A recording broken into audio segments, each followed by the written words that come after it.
Good morning students. मैं संजीव मिश्रा, सहायक प्राध्यापक वाणिज्य, आज आपके सामने पुनः प्रस्तुत हूँ ऑनलाइन क्लासेस के लिए। महाविद्यालय प्रबंधन आप सभी की स्वास्थ्य की शुभकामना करता है और आप सभी से यही अपील करता है, और मैं भी, कि आप सभी घर में रहें, सुरक्षित रहें, ताकि आप सभी जब भी लॉकडाउन खुले तो उस समय आगे की पढ़ाई अर्थात एग्ज़ाम्स के लिए तत्पर रहें, तब तक सुरक्षित रहें और आगे भी सुरक्षित रहें, क्योंकि आप सुरक्षित रहेंगे तो परिवार सुरक्षित रहेगा, परिवार सुरक्षित रहेगा तो समाज सुरक्षित रहेगा, और समाज सुरक्षित रहेगा तो देश सुरक्षित रहेगा। तो पूरे देश की सुरक्षा आपके हाथ है। आज की बात करते हैं टॉपिक की, उत्पाद अवधारणा, कॉन्सेप्ट ऑफ प्रोडक्ट्स। तो वर्ड आया प्रोडक्ट। प्रोडक्ट है क्या?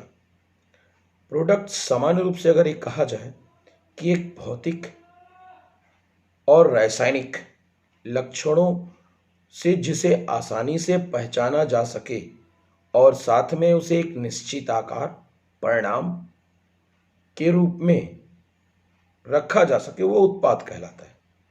अर्थात जिसे छूकर, देखकर, सूंघकर या उसके रंग को देखकर आप उसे कोई नाम या कोई आकार के आइडेंटिकल रिप्रेजेंटेशन दे सकते हैं, तो वो क्या है? उत्पाद है। उत्पाद सामान्य रूप से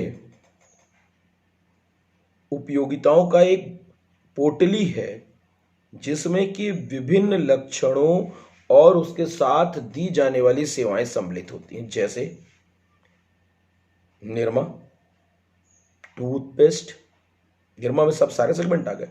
टूथपेस्ट, ऑयल्स, कॉस्मेटिक्स जो हुए, क्रीम्स, ये सारे के सारे प्रोडक्ट्स हैं, क्योंकि इनको हम देखकर, छूकर या उपयोग करके उनका एक यूटिलिटी इम्प्लीमेंट कर सकते हैं, बता सकते हैं।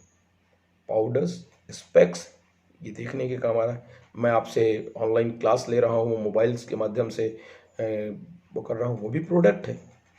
उसकी जो सर्विसेज हैं, उस सर्विसेज के आधार पर एंड्रॉयड या स्मार्टफोन या प्लेन फ़ोन को आइडेंटिकल रिप्रेजेंट किया जा सकता है। इसके पीछे वाइट बोर्ड है। ये वाइट बोर्ड इसलिए बोल रहे हैं कि सफ़ेद है, और बोर्ड है क्योंकि इसमें मार्कर से यूज कर सकते हैं। वाइट बोर्ड का यूटिलाइजेशन है।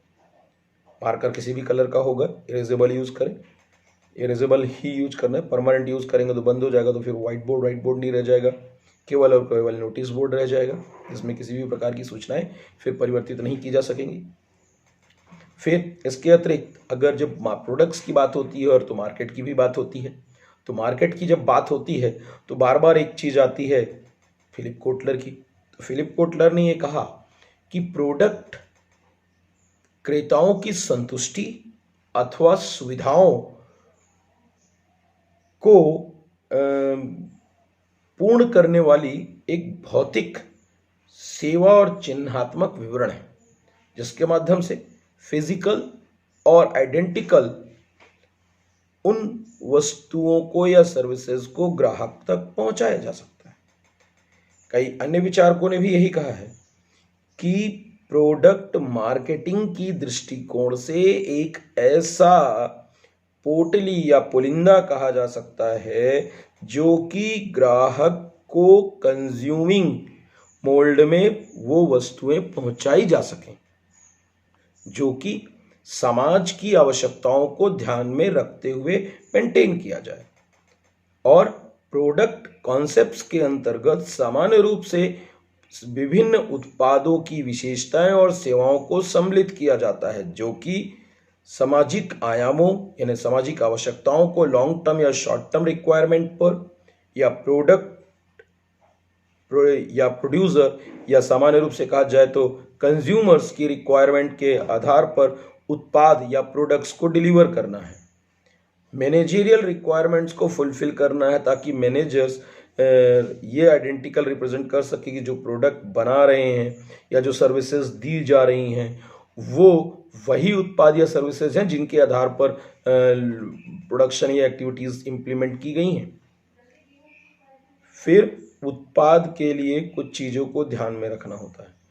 प्रोडक्शन जब बनाया जाता है तो वो परचेज़र के भी सोच से और विक्रेता के भी सोच के हिसाब से मेंटेन की जाती है, क्योंकि परचेज़र जो सामान्य रूप से एक्टिविटी करता है वही उसका उद्देश्य मानवीय जीवन की आभावों को पूर्ण करने के लिए, या कहा जाए लाइफ स्टाइल को इंक्रीज करने के लिए या फुलफिल करने के लिए इम्प्लीमेंट करते हैं। या फिर सेलर के दृष्टि से कहा जाए तो सेलर को वस्तुएं आसान बेचने में बहुत ज़्यादा मशक्कत न करनी पड़े। वो ऐसी वस्तुएं चाहता है जो कि ग्राहक या कंज्यूमर के द्वारा एक बार उपभोग किया जाए तो बार बार उन वस्तुओं के उपभोग के लिए स्वयं रूप से प्रेरित हो और वस्तुओं को अधिक से अधिक कंज्यूम करने के लिए डिमांड करे कि मेरे को ये वस्तु ही चाहिए, ताकि वह बगैर किसी अनावश्यक मार्केटिंग एक्टिविटीज़ को इन्वॉल्व किए better quality of products and services को प्राप्त कर सके और संस्था के लाभ को बढ़ा सके। समाज की दृष्टि से भी प्रोडक्ट्स की रिक्वायरमेंट आती है।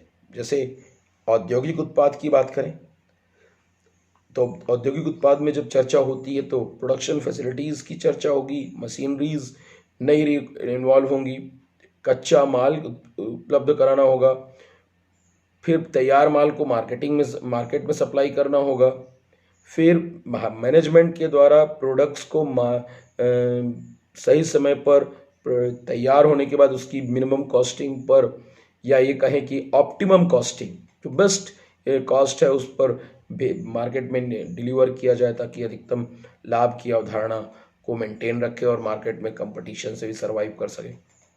इसके अतिरिक्त प्रोड्यूसर्स की अगर बात करें उपभोक्ता की दृष्टि से तो उपभोक्ता एक ही चीज़ चाहता है, जो वस्तु उसे मिले वो एक्स्ट्राऑर्डिनरी हो, विशिष्ट हो, उसके उपयोग करने से उसे जो परम अनुभूति या कहा जाए सेल्फ कॉन्फिडेंस डेवलप हो, कि उसे लगे उसने जो यूज़ किया है वो वस्तु अब इस दुनिया में उससे अच्छी नहीं हो सकती है, इस विचार के साथ प्रोडक्ट्स को बनाना, तब कंज्यूमर सेटिस्फाइड हो सकता है।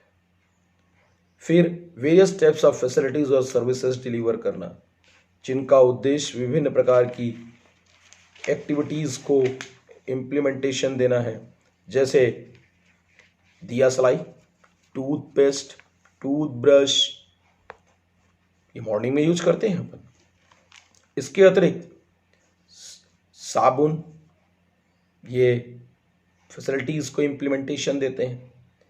इनके बगैर हमारी लाइफ स्टाइल शून्य है। मेडिसिन्स, अन्य अदर तरह की इक्विपमेंट्स जो आप सोचते हैं, जैसे बात करें इसके अलावा नमक, और नमक हालांकि यूज़ नहीं करेंगे तो भी चलेगा, लेकिन क्रीम, पाउडर, अगर मैं अपनी बात करूं तो मुझे रोज़ ब्लेड चाहिए तो ब्लेड मेरे लिए प्रोडक्ट है। पर विशिष्ट उत्पाद की बात करें तो लग्जीरियस गाड़ी, एसी, फ्रिज, एलईडी टीवीज़, ये सब स्पेशल प्रोडक्ट्स के अंतर्गत आएंगे। इसके अतिरिक्त इंटीरियर डेकोरेटिंग के लिए बहुत जो भी एडिशनल एक्टिविटीज़ इन्वॉल्व कर सकते हैं वो सब के सब इसके अंतर्गत आते हैं। बहुत सारे ऐसे भी प्रोडक्ट आते हैं जिनको कि सामान्य रूप से अगर इंडस्ट्रियल एक्टिविटीज़ की बात करें तो जो बीच बीच में मशीनरीज़ को रिपेयर एंड मेंटेनेंस की एक्टिविटी इन्वॉल्व करना है, डेली बेसिस में उनकी रिक्वायरमेंट फुलफिल हो सकती हैं, या फिर बड़े प्लांट्स के लिए नए इनोवेशंस, नई एक्टिविटीज़ को इन्वॉल्व करना, फिर फैब्रिक्स एक्टिविटीज़ को इन्वॉल्व करना, जिनका उपयोग करके ज़्यादा अट्रैक्टिव या लग्जीरियस सर्विसेज ली जा सकती है मशीनरीज से। कच्चे माल का परचेजिंग प्रोडक्शंस के लिए बहुत रिक्वायरमेंट है, क्योंकि वहाँ पर खेतों से, माइंस से, या फिर नियरेस्ट कोई भी अन्य रिसोर्सेज से जहाँ पर वो कच्चा माल स्टोर किया जाता है या तैयार किया जाता है, वहाँ से वस्तुएं लेना।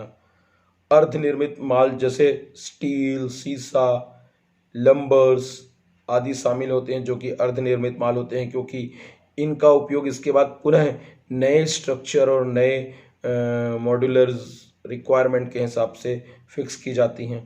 इनकी कीमतें कंपेयर टू अन्य प्रोडक्ट्स के महंगे होते हैं, लेकिन इनसे बने उत्पाद भी सस्ते नहीं होते, क्योंकि ये कंपेयर इनकी कॉस्टिंग कम होती है, क्योंकि ये सेमी फिनिश्ड प्रोडक्ट्स होते हैं, लेकिन इनसे बन करने के बाद नए असेंबल प्रोडक्ट्स वो इतने अट्रैक्टिव और दिखते हैं जो लोगों के लाइफ स्टाइल को इंक्रीज करने में मदद करते हैं। जैसे कि लोग कांच आजकल घर की बाहर खिड़कियों पे लगाते हैं मोटे, ताकि अंदर रेज कम आए और थोड़ा सा शेडो कम हो और हीटिंग कम हो, या इसलिए भी लगाते हैं ताकि अल्ट्रावायलेट रेज जो है बाहर रिफ्लेक्टेड हो जाएं, इसलिए भी सुंदर दिखता है। उसके स्ट्रक्चर अगर अलग अलग एक्टिविटीज़ में लगाएं। बहुत सारे वास्तु दोषों को दूर करने के लिए भी कांच का उपयोग किया जाता है। स्टील वर्क्स के माध्यम से ग्रिलिंग्स आजकल बहुत ज़्यादा इम्प्लीमेंटेड हो गई हैं। फर्नीचर्स स्टील वर्क्स के बहुत से बनने लगे हैं जो कंपेयर्ड टू ड्यूरेबल होते हैं, स्टेबल्स होते हैं। उनमें किसी प्रकार के फंगस या ये कहें कि सामान्य रूप से उसमें दीमक लगने का डर खत्म रहता है, आग से जलने का डर कम हो जाता है, क्योंकि लकड़ी के सामान या प्लाई के सामानों में ये समस्याएं ज़्यादा आती हैं। तो इन सारी समस्याओं को ध्यान में रखकर आप प्रोडक्ट कॉन्सेप्ट्स को इम्प्लीमेंट करते हैं। प्रोडक्ट कॉन्सेप्ट्स सामान्य रूप से प्रोडक्ट मिक्स पे भी डिपेंड करता है, जिस पर हम अगली क्लास पर चर्चा करेंगे कि प्रोडक्ट मिक्स है क्या। थोड़ा सा डिस्कस हिंट दे दो। प्रोडक्ट मिक्स एक्चुअल में एक समूह है जिसमें एक ही तरह की बहुत सारे उत्पादों का ग्रुप मेंटेन किया जाता है, जो एक ही छत के नीचे उपलब्ध हो सकता है। थोड़ा उसके बारे में आप सोचें, अगली क्लास पर हम उस पर चर्चा करेंगे। Thank you.